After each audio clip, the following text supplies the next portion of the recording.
வணக்கம். UG Tamil lesson.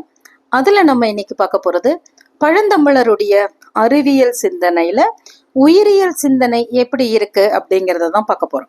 இதுல நம்ம முதல்ல பார்க்க போறது உயிரியல் என்றால் என்ன அப்படிங்கறத நம்ம முதல்ல தெரிஞ்சுக்கணும். உயிரியல்னா என்ன அப்படின்னு பாத்தீங்கன்னா, வாழ்க்கை மற்றும் உயிரினங்கள் பற்றிய இயற்கை அறிவியலை தான் நம்ம உயிரியல் அப்படின்னு சொல்றோம்.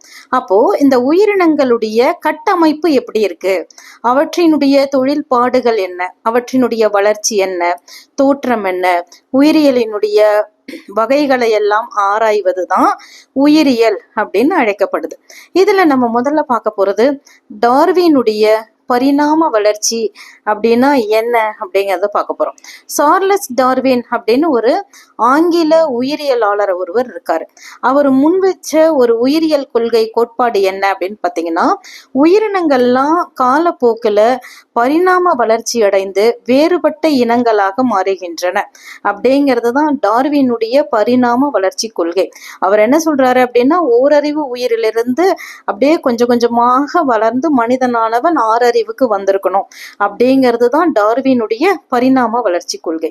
இப்போ நம்ம அடுத்ததா பார்க்க போறது உயிரினங்களுடைய தோற்றம் என்ன.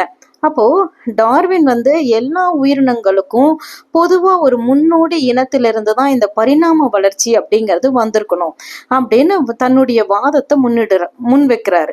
உதாரணமா பாத்தீங்கன்னா, மனிதர்கள், குரங்குகள், சிங்கம், மீன், இது எல்லாமே பாத்தீங்கன்னா பொதுவா ஒரு மூதாதையரிடமிருந்து ஒரு குறிப்பிட்ட ஒரு ஜீன்ல இருந்து தான் வந்திருக்கணும் அப்படின்னு சொல்றதுதான் அவருடைய கருத்தாக இருக்கின்றது. இத நம்மளுடைய இலக்கியமாக இருக்கின்ற திருவாசகமானது இதை எப்படி சொல்லுது அப்படின்னு பாத்தீங்கன்னா, சிவபுராணத்தில் சொல்லுது. மாணிக்க வாசகர் சொல்றாரு என்னன்னு, புல்லாகி பூடாகி புழுவாகி மரமாகி பல்விருக்கமாகி பறவையாய் பாம்பாகி கல்லாய் மனிதராய் பேய்கணங்களாய் வல்லசுரராய் முனிவராய் தேவராய் செல்லா நின்ற இத்தாவர சங்கமத்துள் எல்லா பிறப்பும் பிறந்து இழைத்தேன் எம்பெருமானே என்று மாணிக்க வாசகர் அவர்கள் இந்த பாடல்ல சொல்லும் போது, ஒரு மனிதனானவன் எண்ணிலடங்காத பிறவி எல்லாம் எடுக்கின்றான் அப்படின்னு சொல்றாரு.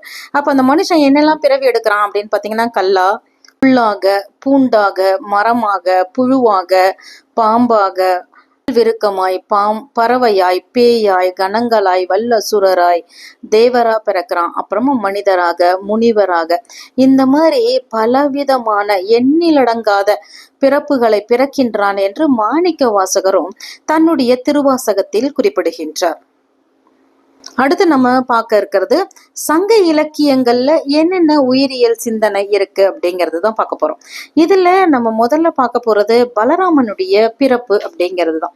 பலராமனுடைய பிறப்பு அப்படின்னு சொல்லும் போது, பலராமன் யாரு அப்படிங்கறத நம்ம தெரிஞ்சுக்கணும். பலராமன் 7வது முறையா கருவுறாங்க தேவகி.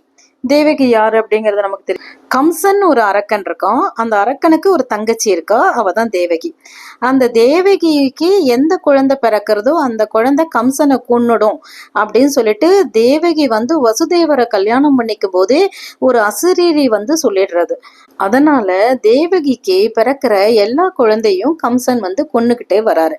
அப்போ தேவகிக்கு 6 குழந்தை பிறக்குது, 6 குழந்தையும் கொன்னுடுறாரு. 7வது ஒரு குழந்தை உருவாகுது. அந்த குழந்தைய கருவுல இருந்து 7வது முறையா கருவுற்றுறா தேவகி. அந்த கருவுற்ற தேவகியோடைய அந்த கருவை எடுத்துட்டு போயிட்டு வசுதேவருடைய இன்னொரு மனைவியாக இருக்கின்ற ரோகிணியோட வயிற்றுல இறைவன் கொண்டு போய் வச்சிடுறாரு, அவளோட கர்ப்பப்பையில வச்சிடுறாரு. அப்போ அந்த ரோகிணிக்கு இந்த பலராமன் அப்படிங்கிறவர் பிறக்கிறாரு. அதனால தேவகிக்கு 8வது மகனாக கிருஷ்ணர் அவர்கள் பிறக்கிறாரு. அதனால கிருஷ்ணருடைய அண்ணனா இருக்கிறாரு பலராமன். எனவே இது பலராமன் பிறக்கிறான் அப்படின்னு சொல்லும் போது, அந்த காலத்துல நமக்கு இந்த சங்க இலக்கியம் சொல்லுது, நம்பி மூத்த பிரான் அப்படின்னு குறிப்பிடுது. இதன் மூலமாக நமக்கு தெரியுது அந்த காலத்திலிருந்தே எந்த வகையில் உயிரியல் பற்றிய சிந்தனை அவர்களுக்கு இருந்தது. ஒரு கர்ப்பப்பையிலிருந்து மற்றொரு கர்ப்பப்பைக்கு அவங்க கருவை மாற்றி இருக்காங்க அப்படிங்கிற செய்தியும் நம்மளால அறிந்து கொள்ள முடிகின்றது. அடுத்து வள்ளுவர் பாத்தீங்கன்னா பல்வேறு நிலையில உண்மையான மருந்துகளை மாத்திரை போல சிறிய குரல் வடிவுல தந்திருக்காரு. அதுல ஒண்ணுதான் ஒருமைக்கண் தான் கற்ற கல்வி ஒருவருக்கு எழுமையும் ஏமாப்பு உடைத்து அப்படிங்கிறதுல பிறப்பியலுடைய உண்மைய அப்படியே நமக்கு எடுத்து காட்டுறாரு. வள்ளுவருடைய வாக்கு பிரகாரம் மரபு வழியா ஒருவன் படிக்கின்ற கல்வியானது அடுத்த தலைமுறைக்கானது கடத்த பெறுகின்றது அப்படின்னு நம்ம நினைச்சோம்னா இந்த குறளினுடைய பொருளானது உண்மையா இருக்கு. இந்த குறளோட பொருள் என்ன? ஒருமைக்கண், ஒரு முறை அவன் படிக்கிற கல்வியானது அவனுக்கு 7 பிறப்புக்கும் தொடர்ந்து வரும் அப்படின்னு தான் சொல்றோம். வள்ளுவர் பிறப்பியலுடைய உண்மைய இந்த திருக்குறள்ல நமக்கு சொல்றாரு. இப்போ இதுக்கு எளிமையா ஒரு கதையை கூட நம்ம சொல்லலாம். ஆண்மகன் ஒருவன் இருக்காரு. அவருக்கு குடிப்பழக்கம் அப்படிங்கிறது இல்லை. அந்த நிலைமையில அவருக்கு ஒரு மகப்பேறு, அவருக்கு ஒரு குழந்தையானது உருவாகுது. அந்த நேரத்துல அவனுடைய மனைவியானவள் குழந்தைய பெற்றெடுக்கிறாங்க. அந்த ஆளுக்கு குடிப்பழக்கங்கிறது கிடையாது. ஒரு 10 ஆண்டுகள் ஆகுது. அதுக்கப்புறம் அந்த அவருக்கு குடிப்பழக்கம் அப்படிங்கிறது ஏற்பட்டுடுது. ஆள் எப்பவுமே மயக்க நிலையில இருக்காரு. இந்த நேரத்துல அவர்களுடைய மனைவிக்கு ஒரு குழந்தை பிறக்குது அப்படின்னு வச்சுக்கோங்களேன். 2வது குழந்தை பாத்தீங்கன்னா கண்டிப்பா குடிப்பழக்கத்தை மேற்கொள்ளும். இப்போ இந்த இடத்துல அந்த குழந்தைக்கு அதோட ஜீன்ல இருந்து அதுக்கு மதுபான பழக்கம், அதாவது குடிப்பழக்கம் அப்படிங்கிறது ஏற்படுறது கிடையாது. அது என்ன செய்யறது அப்படின்னா அதனுடைய சூழ்நிலையின் காரணமா, முதல் குழந்தை பாத்தீங்கன்னா குடிவெறி இல்லாத நேரத்துல பிறந்ததுனால, அமைதியான சூழல்ல பிறந்ததுனால அந்த குழந்தை ரொம்ப அமைதியா நல்லா இருக்கும். அதுவே 2வதா பிறந்த குழந்தை பாத்தீங்கன்னா அது ரொம்ப வீட்டுல எப்பவுமே அந்த குடிபான பழக்கம் இருக்கிறதுனால, குடிவெறி இருக்கிறதுனால, அந்த சூழ்நிலையில வளர்றதுனால அந்த குழந்தையானது பழக்கத்துக்கு ஆளாக நேரிடும். அப்போ மதுபான பழக்கங்கிறது மரபு வழியா வருகின்ற பண்பு கூறு அன்று, அது சூழ்நிலையினால பெறுகின்ற பண்பே ஆகும். இத வள்ளுவர் தன்னுடைய திருக்குறள்ல சொல்றாரு. தக்கார் தகவிலர் என்பர் அவரவர் எச்சத்தார் காணப்படும் அப்படின்னு சொல்றாரு.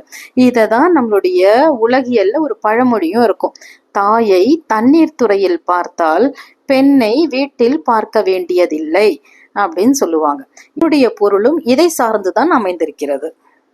இதனுடைய தொடர்ச்சியை அடுத்த காணொளியில பார்க்கலாம்.